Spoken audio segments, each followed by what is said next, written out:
जैसे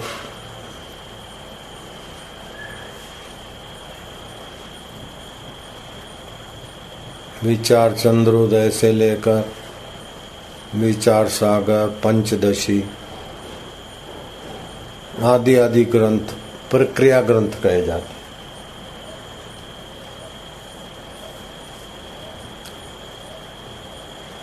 पंचभौतीय,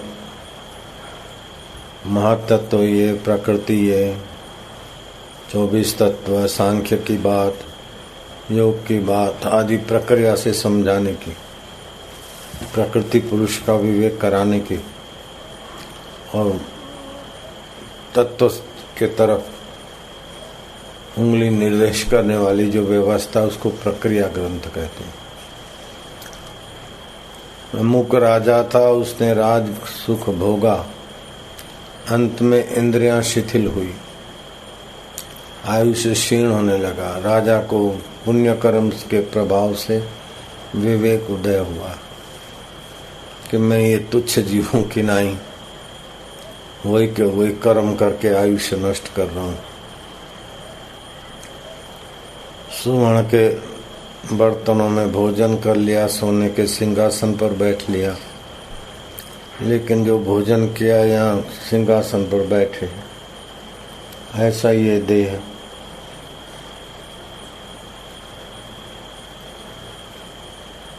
जीर्ण शीर्ण हो जाएगा। तो ऐसा क्या उपाय कर रहे हैं? तो उसने मनु महाराज जी का स्मरण किया, राजा इक्ष्वाकु ने।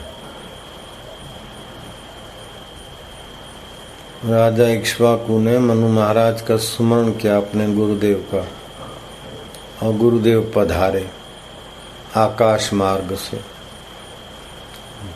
मनु महाराज ने अर्घ्यपात से पूजन आदि करके उनके आगे हाथ जोड़कर जिज्ञासा के भाव में खड़े रहे। राजन, तुमने मुझे स्मरण किया, मैं आकाश मार्ग से कहीं जा रहा था, तुमने स्मरण किया इसलिए तुम्हारे पास आया।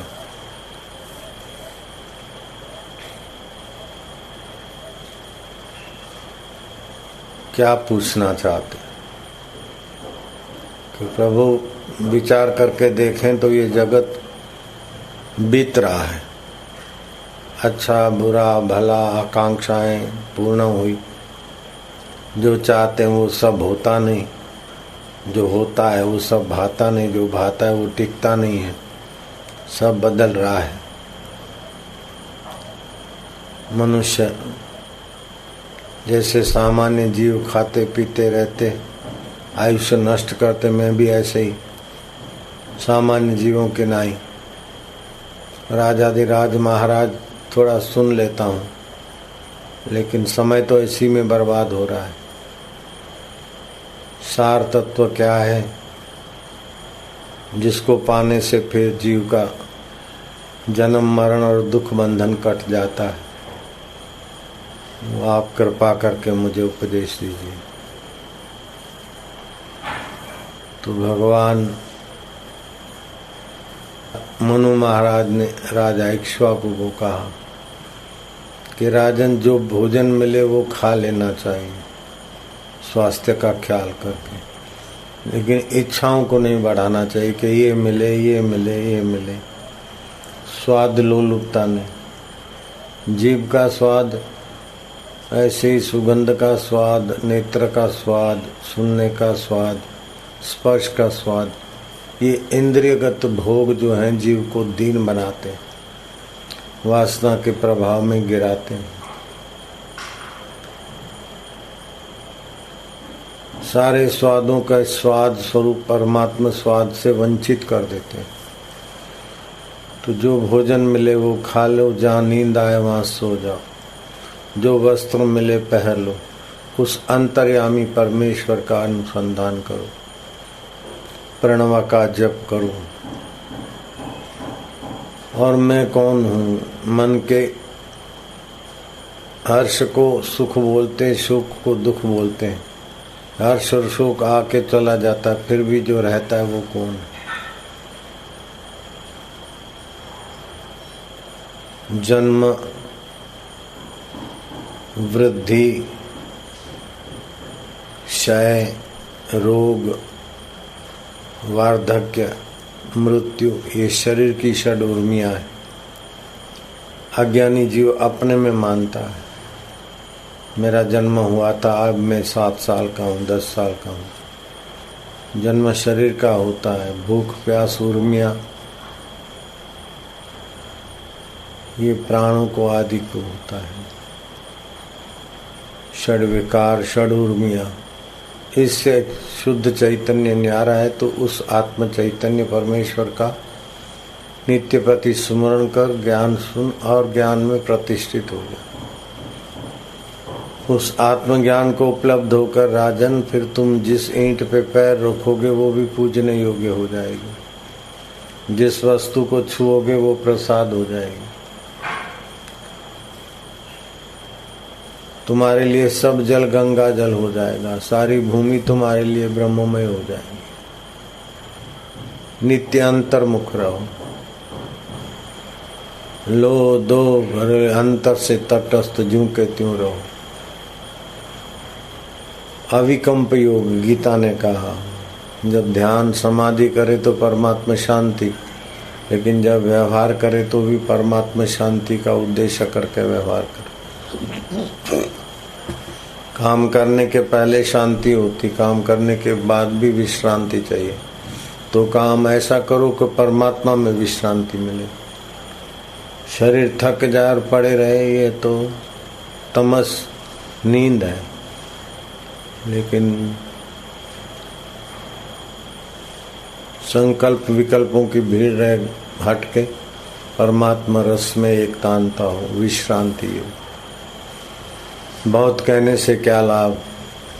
समय बीता जा रहा है, तुच्छ जगत में आसक्ति और सत्यता करके दुर्मति लोग फंसते हैं। हे राम जी, तुम्हारे जैसे बुद्धिमानों के लिए ये निसार जगत आसक्ति त्यागने योग्य है। सूरमा होके युद्ध करो, कर्तव्य परायण होकर, लेकिन भीतर से शीला की नाई संकल्प। तो सिद्धांत के द्वारा, प्रक्रिया के द्वारा आत्मा परमात्मा में स्थित होना है। गीता कहती है भूमि रापो अनलो वायु खम मनो बुद्धि रे वचः अहंकार इतिव में भिन्ना प्रकृति अष्टधा। भगवान कृपा करके अपना सार अनुभव बताते कि 5 भूत मन बुद्धि और अहंकार ये प्रकृति है, मेरे से भिन्न है।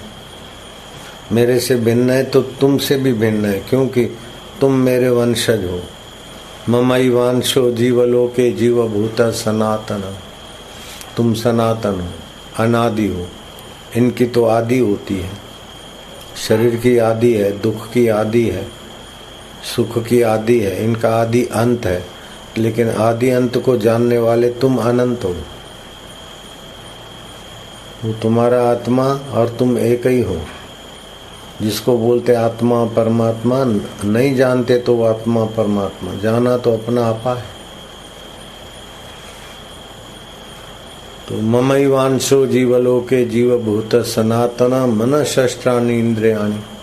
प्रकृति स्थानिक कर्षति। 5 इंद्रियां और 6ठा मन।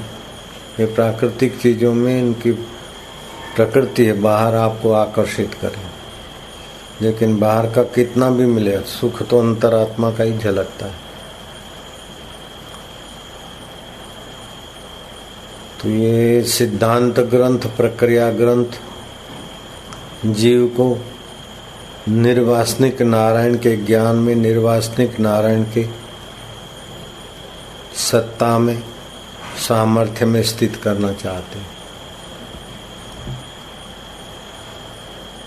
आदि शंकराचार्य ने कहा उसमें स्थित होने के लिए थोड़ा एकांतवास, लेना देना, सुनना सूंघना मिलना, संयम कम कर दे। एकांतवासो लघु भोजन आदौ मौनम निराशा करणावरोधा। मौन से शक्ति का संचय होता है। ये करण है, इंद्रियां। और अंदर में मन बुद्धि अंतःकरण है। अंदर है तो अंतःकरण, ये बहिकरण। इनमें शक्ति का ह्रास होता है, बिखरित।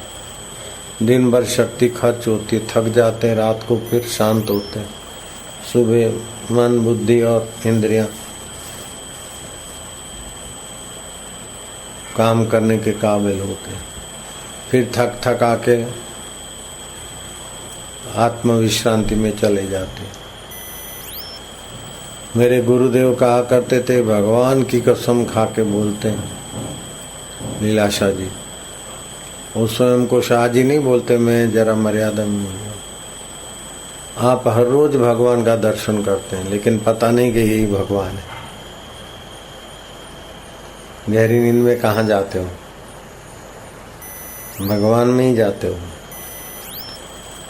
भगवान भरण पोषण गमनागमन वाणी का उद्गम और सब न होने के बाद भी जो रहता है, उस भगवान में जाते हो।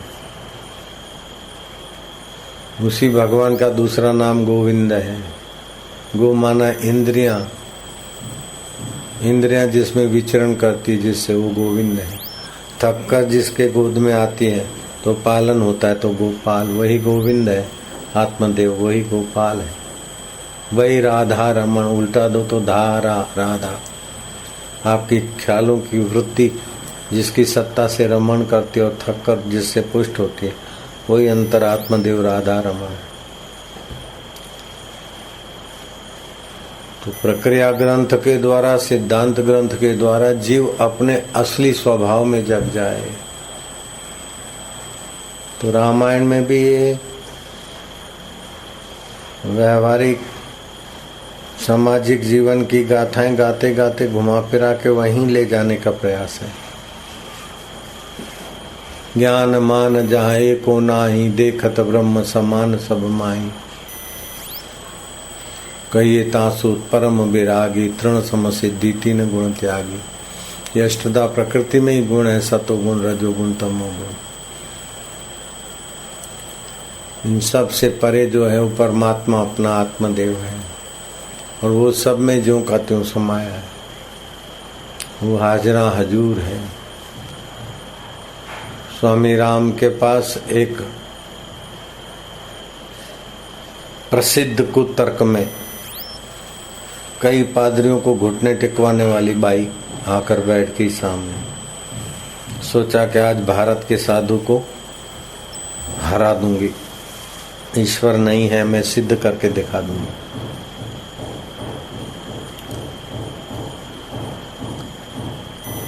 तुमने तो देखा नहीं है, तुम है ये ग्रंथ जिसने लिखे हैं, कहाँ लिखेंगे, उसके आधार पे तुम बोलते हो। तो कोई भी प्रवचन करता के प्रवचन से बातें उठा के तर्क कुतर्क से उनको चुप करा देती थी। तो स्वामी राम तीर्थ के सामने बैठ गई, खूब तान से सुनती। संत की दृष्टि में जो विश्रांति थी, आंखों से सात्विक तरंग बहते थे। वो बाई आई थी तो राम तीर्थ को हराने के लिए, लेकिन खड़ी हो गई बीच में कि मैं हार गई, अब मैं आपसे तर्क नहीं करूंगी। ईश्वर है और आप ईश्वर को मानते हो, यू आर राइट। राम तीर्थ ने कहा मैं ईश्वर को मानता ही नहीं हूँ। राइट और wrong, what of meaning the right and wrong. ईश्वर को मैं मानता हूँ, तुम नहीं मानती थी, अभी तुम मानने लगी, लेकिन मैं तो ईश्वर को मानता ही नहीं हूँ। तो भाई को आश्चर्य हुआ कि आप ईश्वर को नहीं मानते। राम तीर्थ ने जरा भी नहीं मानता हूँ। मानना दूर वाले को होता है, पर को मानना होता है, स्व को क्या मानना है। जो सर्वव्यापक है वही मेरा अंतरात्मदेव भी है, तो मैं उसको मानूं क्या? वो तो मैं ही हूँ। जैसे मोहन भाई अपने को, मोहन भाई से पूछो तुम मोहन भाई को मानते हो, तो बोले नहीं, मोहन भाई को नहीं मानता हूँ, मैं स्वयं ही मोहन हूँ। गोविंद भाई से पूछो तो गोविंद तुम मानते हो गोविंद भाई को, बोले नहीं नहीं गोविंद भाई हूँ, मानू क्या? ऐसे ही मैं आत्मा हूँ, आत्मा ही ब्रह्म है। एक अंतःकरण में है तो आत्मा है, और सर्वव्यापक घड़े में है तो घड़े का आकाश है, तत्व रूप से महाकाश है। ऐसे ही वो आत्मा ही ब्रह्म है। ओम ओम ओम। बाई दंग रह गई कि ये भारतीय फिलोसॉफी कितनी ऊंची है। ऐसा नहीं कि किसी ने बनाकर हमको भेजा और संसार का पिट्ठू भार ढोने के लिए। ये आखिरी वेदांत में ये कर्म विभाग उपासना विभाग में ईश्वर दूर है, ऐसा है, ये है, मांगो प्रार्थना करो मिलेगा, मिलता भी है। लेकिन वो सब प्रक्रिया ग्रंथ तत्व ज्ञान के अलग हैं। कर्म कांड का मार्ग अलग है, उपासना का मार्ग अलग है। तो वासना को नियंत्रित करने के लिए धर्म ग्रंथ है, धर्म मार्ग है, और चित्त को एकाग्र करने के लिए उपासना मार्ग है। तत्व ज्ञान तो वास्तविक सत्य क्या है साक्षात्कार कराने के लिए। तो राम जी की सेवा करते करते हनुमान जी तत्व ज्ञान को पाने में सक्षम हो गए और वशिष्ठ जी के चरणों में सत्संग सुनते सुनते राम जी ब्रह्म निष्ठा में आ गए। ऐसे सलूका मलूका गुरु भक्ति से तत्व ज्ञान में समर्थ हो गए।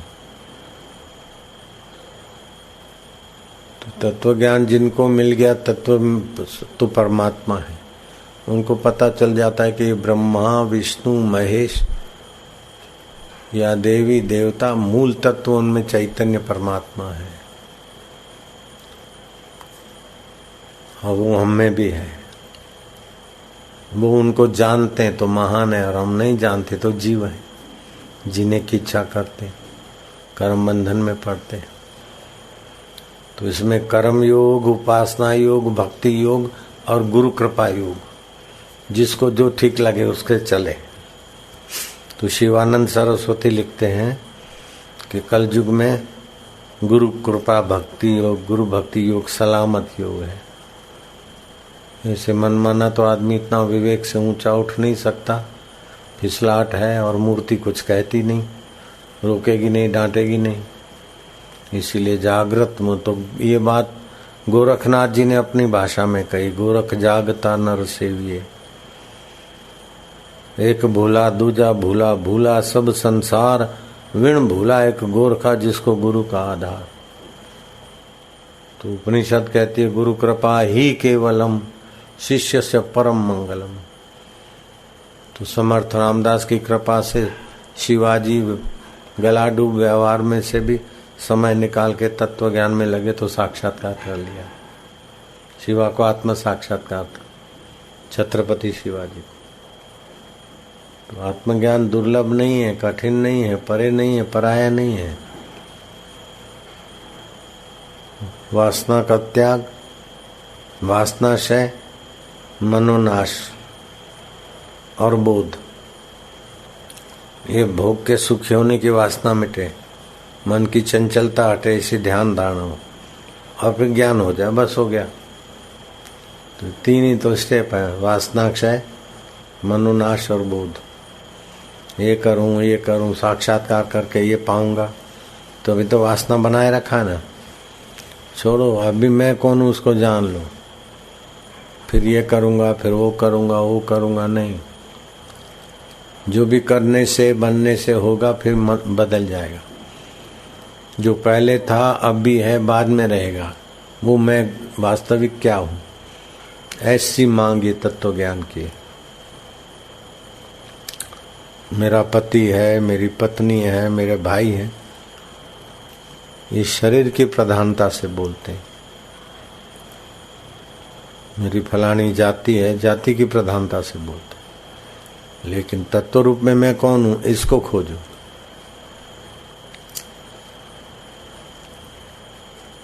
शरीर के साथ जाति जुड़ी है, मन के साथ जगत की कल्पना जुड़ी है, लेकिन गहरी नींद में कुछ नहीं रहता, फिर भी कौन रहता है? जिसे बाल बढ़ते, खून संचालित होता है, वो कौन तत्व है? जो माँ की जेर के साथ हमारी नाभि जोड़ देता है, जो माँ के शरीर में हमारे लिए दूध बना देता है, वो ज्ञान स्वरूप चैतन्य है। तो रामायण में शिव जी से कहलवाया तुलसीदास ने, उमा राम स्वभाव जे जाना, ताही भजन तजी भावना आना। उस रोम रोम में बसने वाले पर ब्रह्म परमात्मा के स्वभाव को जिसने जान लिया उसका भजन छोड़कर कोई फिर किसी भाव में किसी अवस्था में रमता नहीं। तो एक बार भगवत स्वभाव जान लो। ये सभी विद्याओं में राजा विद्या है और गोपनीय है। कई बदमाशी के काम भी तो गोपनीय होते हैं, डकैती के काम भी। ये ऐसी गोपनीय नहीं, धर्ममय है, पवित्र है, उत्तम है। श्री कृष्ण कहते हैं राज विद्या राजगुह्यम पवित्रम इदम उत्तम। उत्तम है, पवित्र है, लेकिन कब उसका फल? बोले प्रत्यक्ष फल और धर्ममय फल है। तपस्या करो तो भविष्य में स्वर्ग का सुख मिलेगा, फिर छूटेगा। उपासना करो दिव्य लोक मिलेगा, फिर पतन।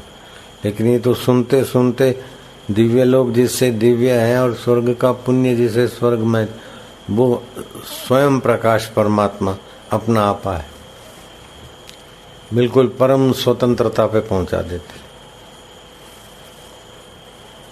परम स्वतंत्र न सिर पर कोई, ऐसी राज विद्या है। बोले क्या करे, भगवान की कृपा। ये शिष्टाचार में ठीक है, लेकिन भगवान ने आपको उसके यशगान करने के लिए पैदा नहीं किया। क्यों? भगवान अपने को पैदा करके अपनी खुशामद सुनने के लिए दुनिया का इतना बोझा झेल रहे हैं? नहीं। भगवान ने आपको अपना प्रेमी, अपना आत्म रूप में जगाने के लिए दुनिया की व्यवस्था की। लोग बोलते क्या करे, भगवान परीक्षा ले रहे हैं। परीक्षा तो जो जानता नहीं है हमको ठीक से, वही हमारे को परीक्षा लेगा। भगवान तो हमारे अभी विचार चल रहे हैं, उसके बाद कौन से आएंगे और हम क्या निर्णय लेंगे वो सब जानते हैं। परीक्षा तो अज्ञानी लेंगे, भगवान तो सर्वशक्तिमान सर्वज्ञ है। ये तो सामान्य आदमी निराश न हो जाए, अरे बोले कोई बात नहीं, भगवान परीक्षा ले रहे, भगवान परीक्षा ले।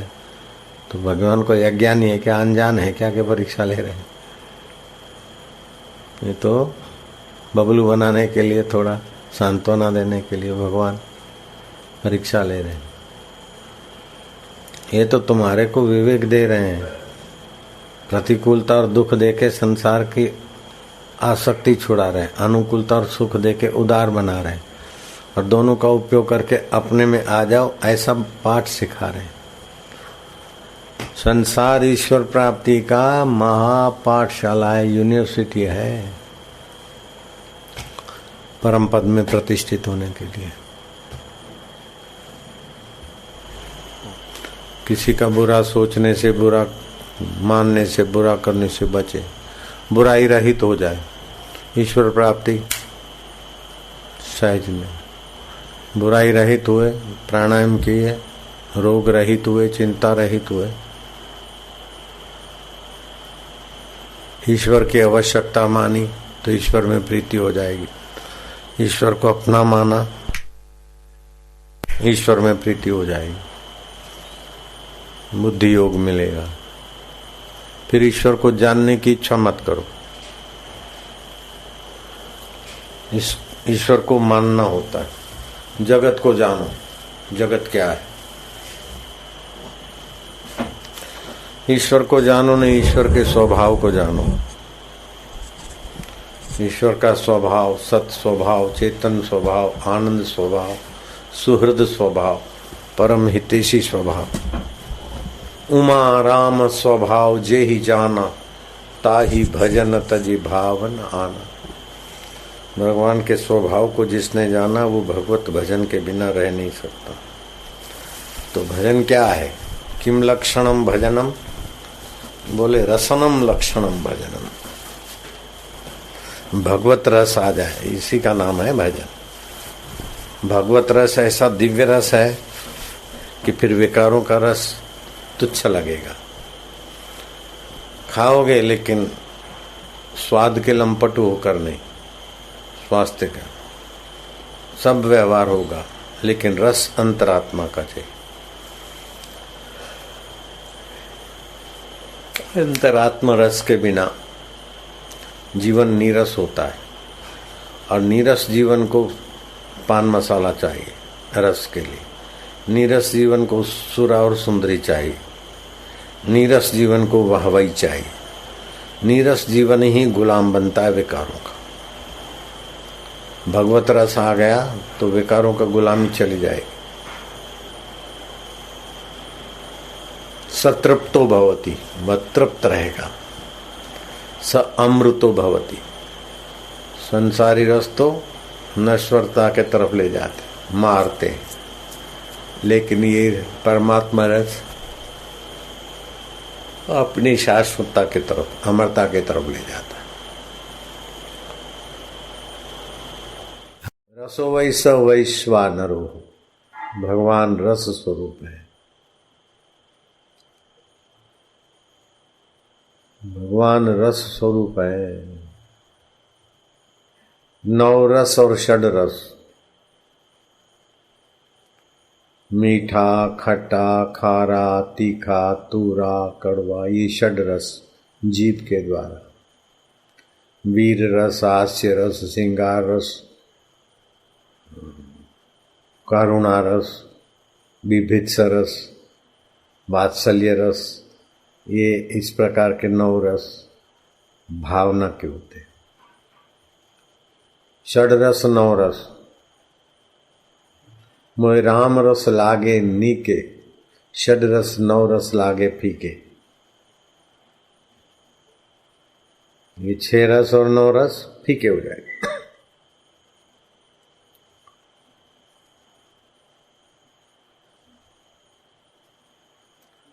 सारे जीवों की चेष्टा रस के तरफ है।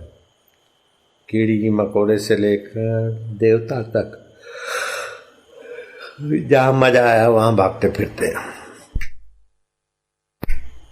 घूम घूम के थकते, भोग भोग के थकते, मजा टिकता नहीं। ये विकारी रस है, पैदा होके मर जाते। इन विकारी रसों के द्वारा झलक तो निर्विकारी चेतन की ही आती है। कितना भी अच्छा देखा, लेकिन आनंद तो इधर ही आएगा। कितना भी अच्छा सूंगा तो नाक में मजा नहीं आएगा, अपने हृदय में आएगा। कितना भी बढ़िया सुना तो कान को मजा नहीं आएगा, हृदय में ही आएगा। ईश्वरो सर्वभूतानां हृदय से अर्जुन तिष्ठति। ईश्वर सबके हृदय में है। तो बोले बाबा भगवान तो सर्वव्यापक है, ये तो हृदय में है। तो लड्डू में, गिलास के गिलास में लड्डू, बोले गिलास में लड्डू तो गिलास बड़ा होगा, लड्डू छोटा होगा, तभी तो। ऐसे हृदय बड़ा है और ईश्वर छोटा है, तो इतना जरा सा हृदय और उसमें भी ईश्वर आए तो ईश्वर और भी छोटा हुआ, तो इतना नन्हा ईश्वर क्या कर लेगा हमारा भला। ये कुतर्क कर सकते हैं। ईश्वर सबके हृदय में है, बोलते हैं, मानते हैं, शास्त्र भी कहते हैं। तो हृदय तो बड़ा हुआ, ईश्वर छोटे हुए। और ईश्वर कैसा, बोले अंगुष्ठ मात्र पुरुष है, अपने अंगुष्ठ मात्र हृदय के खुली जगह में चिदाकाश। तो फिर सर्वव्यापक नहीं हुआ, हृदय में है। हृदय में है इसलिए मानते हैं कि जैसे सारे शरीर में हम हैं, लेकिन रसगुल्ले का स्वाद जीभ में ही आएगा। गाल पे रसमलाई लगाएंगे तो स्वाद नहीं आएगा, पीठ पे लगाओ, नाक पे लगाओ, स्वाद नहीं आएगा। ऐसे ही हृदय जो है ना, अंतःकरण, इंद्रियां बहिकरण है, हृदय अंतःकरण है। तो अंतःकरण अवच्छिन्न चैतन्य वहाँ है, महसूस होता है, इसलिए बोलते ईश्वर हृदय में। वास्तव में तो सब जगह है। जैसे घड़े में आकाश है, तो घड़े की आकृति, तो इतना नन्हा सा आकाश हमारा क्या भला करेगा। अरे सारे ब्रह्मांड को ठोर दे रहा है वो आकाश। घड़े का आकाश घड़े तक सीमित नहीं है, ऐसे हृदय का ईश्वर हृदय तक सीमित नहीं है, लेकिन हृदय में अनुभूति होती है, इसलिए हृदय में बताया।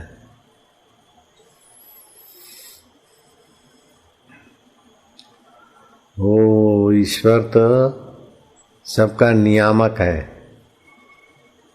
कर्म के नियामक है, निर्वाहक है, फलदाता भी और फिर भी सबसे न्यारे।